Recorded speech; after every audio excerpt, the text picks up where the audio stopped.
the race itself. Monks, did you catch the start of this, and what were your thoughts? I did catch a start. Crazy. Do you want to grab us some highlights as well, just to kind of show this was how this carnage? Me as the casual F1 fan here, I didn't see it live, but then watch the highlights the next day. Was this close to the first turn?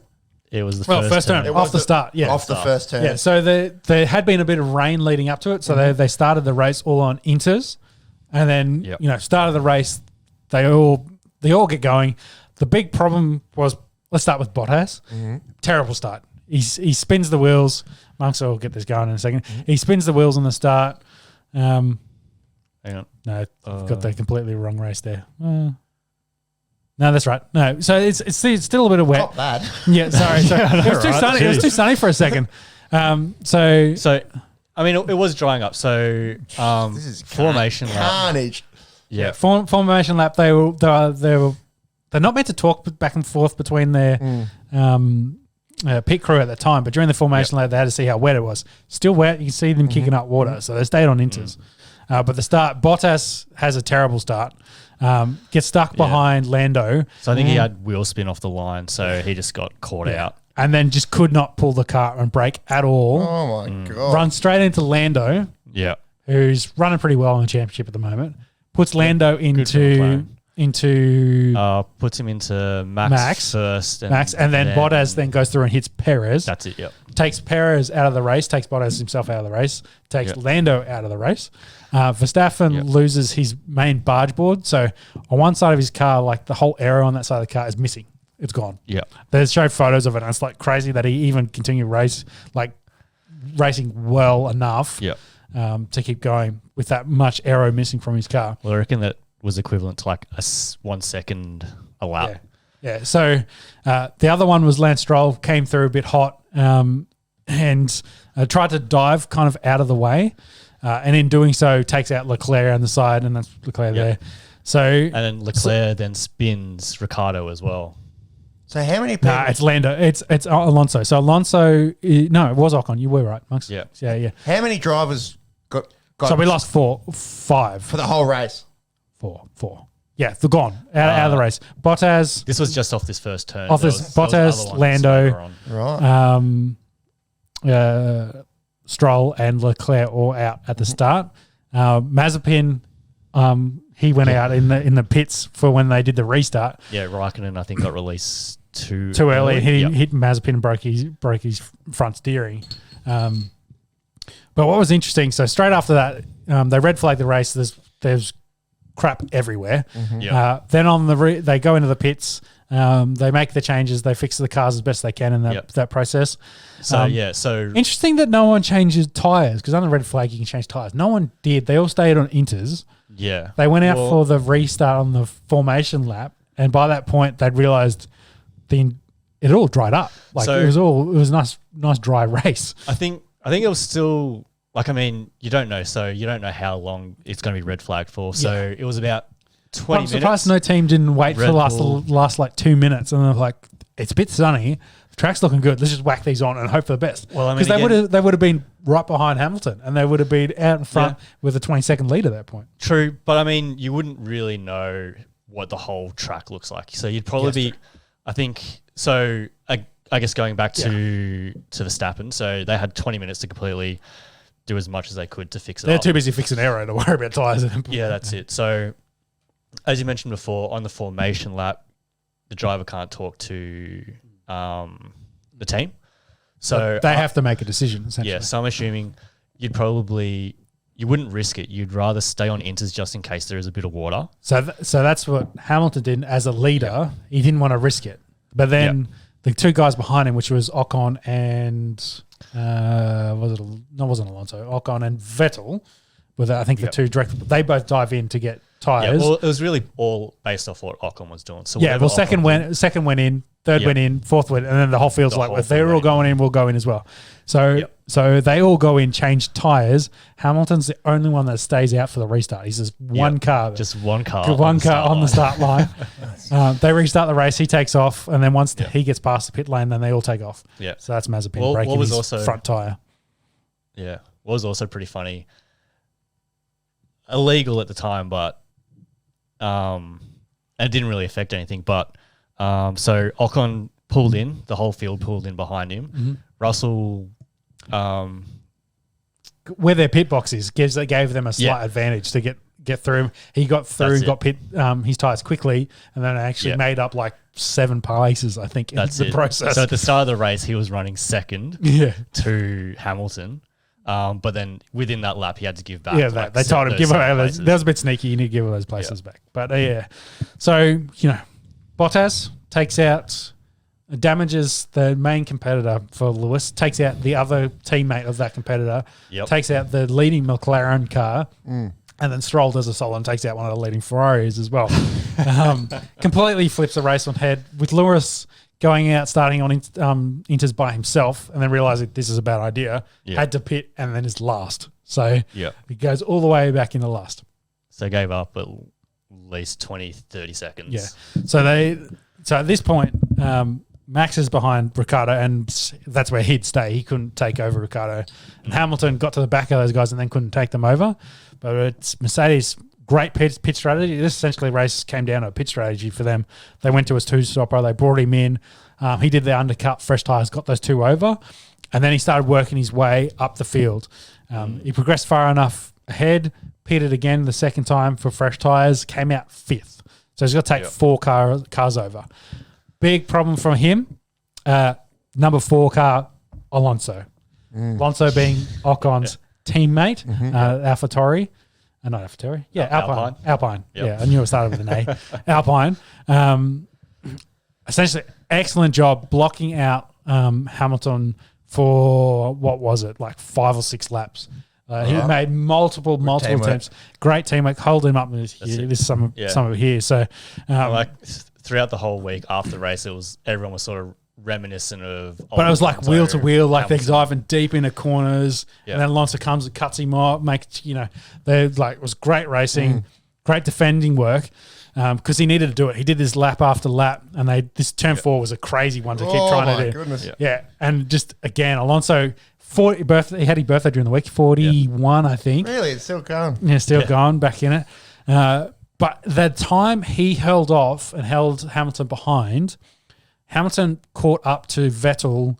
It was under a second when they finished the race, and he was second. The amount of time that Alonso held up Hamilton essentially guaranteed Ocon the win because Hamilton would have caught both of them on his pace. As soon as he got free, he was really, really quick and was catching them. So actually, back on Alonso as well. So after the race, Hamilton posted on Instagram like a little congratulation to Alonso saying, "I love this wheel-to-wheel racing sort of thing."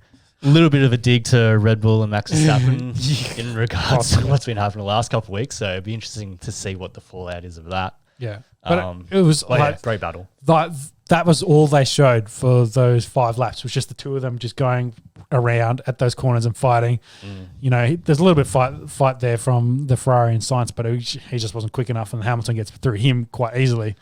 So Ocon wins. Great job for his first, wasn't it? Yeah, first for him. First for Alpine, I think, as well. They've only just come back in. Great team win as well with Alonso helping hold it off, and I think he finished 5th in the end. But Vettel fourth. Because Vettel got So the Vettel, that was he pushed really, really hard to get Ocon. Stayed constantly a second behind him, but just could not get him. And I think it ended up costing him because they need to provide a litre of fuel to the FIA at the end of the race so they can confirm probably the quality of the fuel, that they haven't put a bit of extra race fuel or a bit of extra octane or whatever, a little bit of extra something in there. That's so strange at the end of the race. Yeah, well, they want to. They want to check it to make sure it's what because you fill it up because you don't fill up during the race. So it's like your piss running hot exactly. Are they running hot? That's what the question is. My understanding is you can do it at any time during the race weekend. So what happened with Hamilton, and it happened with both Williams as well. Yep. After they finished the race, rather than coming into pit lane, they stopped their cars on the track. Yes. Or off the side of the track. Probably what Vettel should have done. But I think at that point, he might have already been. Vettel did it as well. Yeah, so I think that's what sort of triggered us. Like the HIA was like, all right, you guys are stopped on the track. We need to check this out. We need to check it out. Yeah. The problem for Vettel was they needed a litre and they could only pump out 300 mils of fuel out of his car. Yeah. So which is fuck all. They scrape the barrel, try to get as much fuel, like every last drop. They could not get enough for them to run a substantial test on the fuel to make sure it was up to standard of what the regulations are, which means he was disqualified. So that's when he comes second. Yeah, hard, especially for Aston Martin as well, with the how they've only had 1 second, I think, this year as well with Vettel, and when they won after not won, well, they finished second after Hamilton and Verstappen had all their goings in that race. But yeah, huge loss for them, especially with Stroll missing out too. They get no points. It does bump everyone else up, bumps Lewis up to second. I think Max, was he 9th and finished 8th, or was he 10th and finished 9th? I might have to double check. So finished 9th. So moves him up 1 spot. Ricciardo was behind him. 11th. Yeah, didn't get any points for him, unfortunately. But yeah, massive loss. Huge gain from Mercedes. Yep. So I think they're now 8 points in front on the champ. Well, Lewis is 8 points in front, I think, of Max. Kind of flipped that script again. And for championship wise, I think they're very, very, very close between the two construction championships. Yep. So interestingly enough, so Aston Martin has a case, so they're pretty adamant that they do have that 1 litre of fuel in the car. Interesting. Their explanation is that one of the pumps that they use to pump the fuel out for this test is broken. And there's regulations around how you can't, to get the fuel out for these tests, you can't pull apart the can't pull the car bodywork, away. you can't pull the fuel cell out to to drain drain it. it. So Yeah. they're leading into the summer break now, so Aston Martin are looking at what their options are to surrendering the car to the FIA. They send it straight to Just pick FIA it up headquarters. Tip it over a little bit, Yeah. shake it out. And they let the HIA just do all their tests and pull out the fuel however they want. So there is a slim chance that Vettel might get that second place back. Yeah. We'll just have to wait and see what, I guess, Aston Martin's options are moving forward. Yeah. And potentially making those spots back.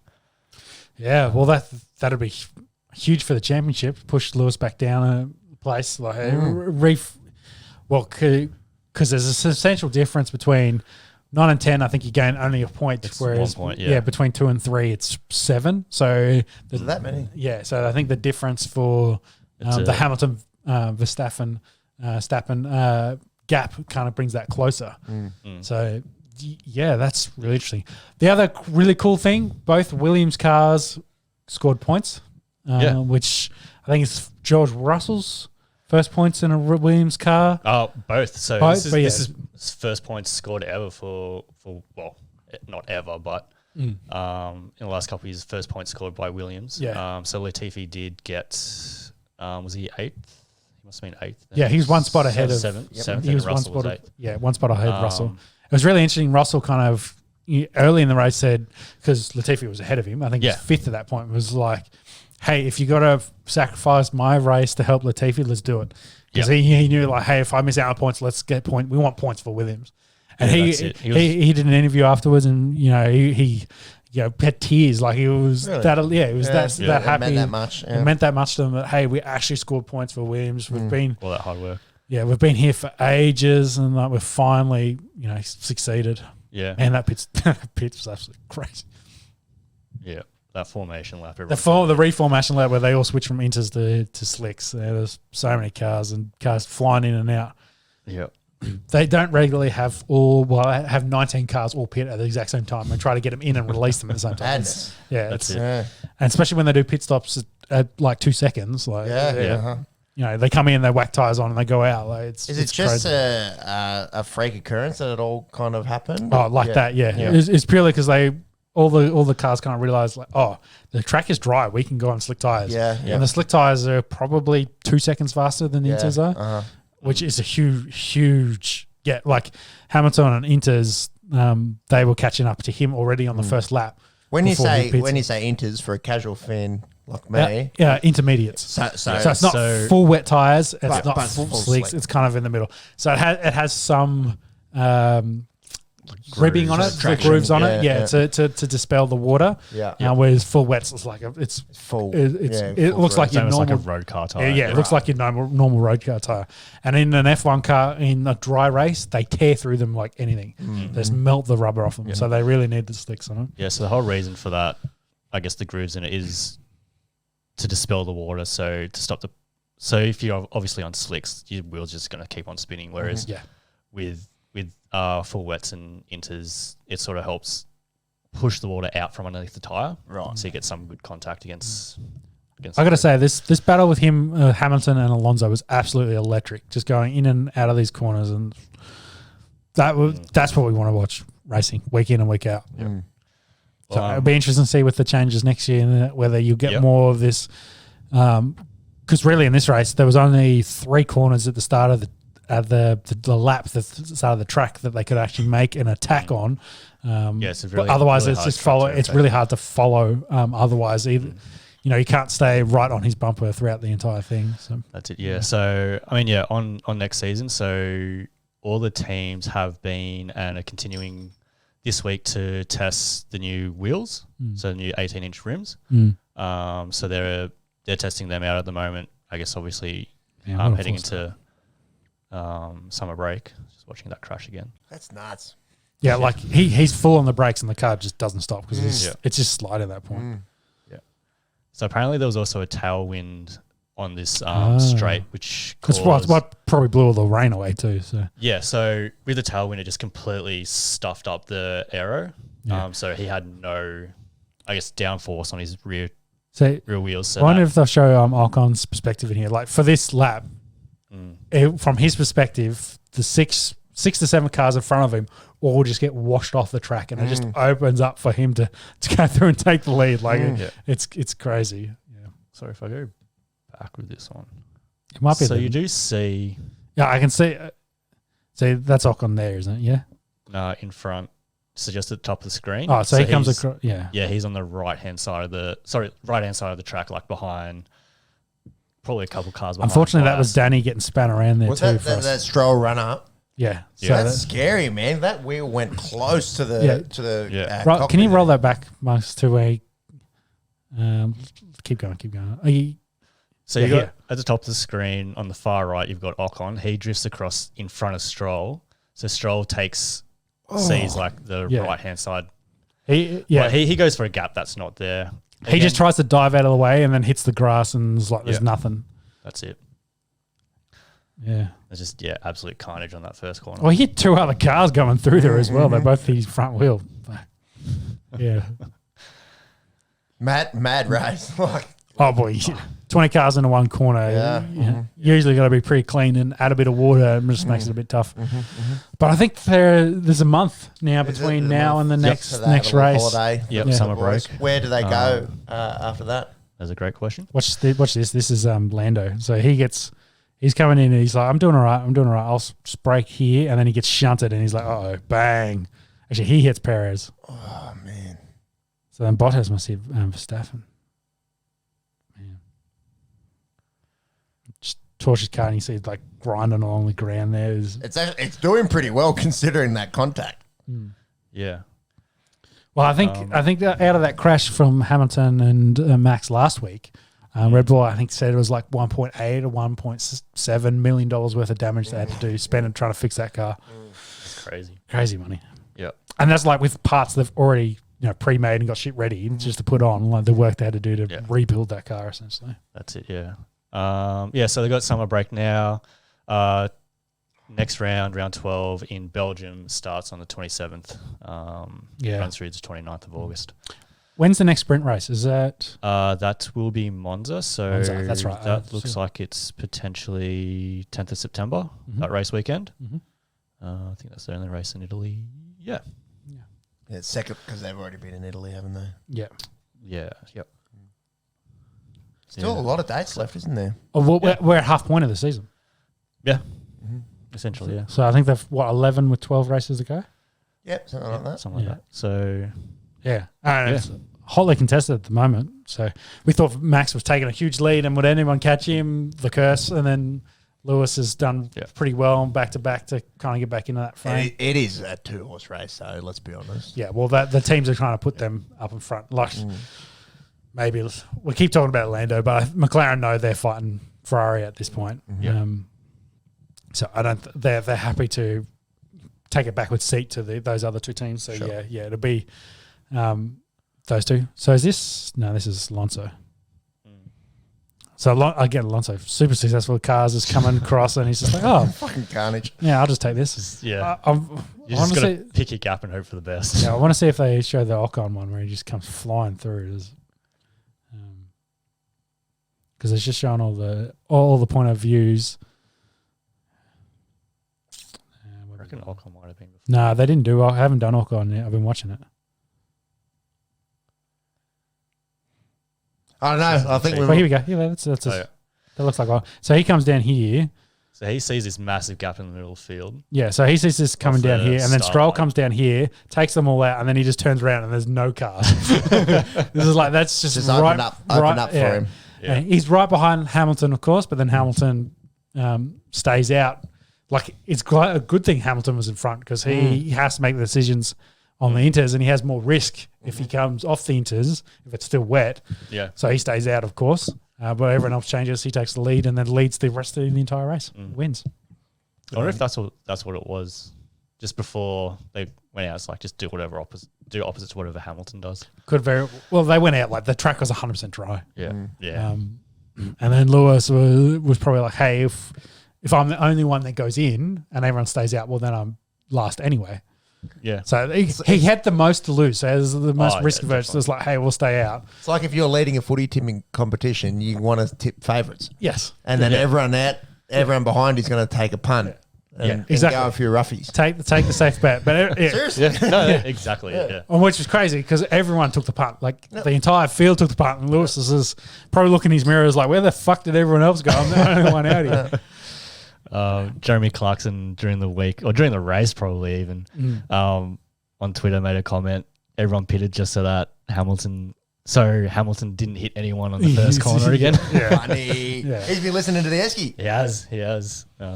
Well, Bottas, that was the jokes as well. Bottas, he did his team job. He took out all the main competitors to Hamilton to make it easy for him to go through. Kamikaze. Yeah, that's it. Yeah. It's not what you want to see. You want a good, clean racing. You don't want crashes. Sure. Yeah. You want to see the wheel-to-wheel racing, but it's also a spectacle. It is. Like me as a couple of good crashes. That doesn't really follow it at that intently, and I see that and I go, "Wow, this is pretty fucking wild, man." Oh yeah, it's big time. Yeah. Especially if they're all flying in that corner doing like 200 k's an hour. Like in the wet. And you can't really say that Bottas was it.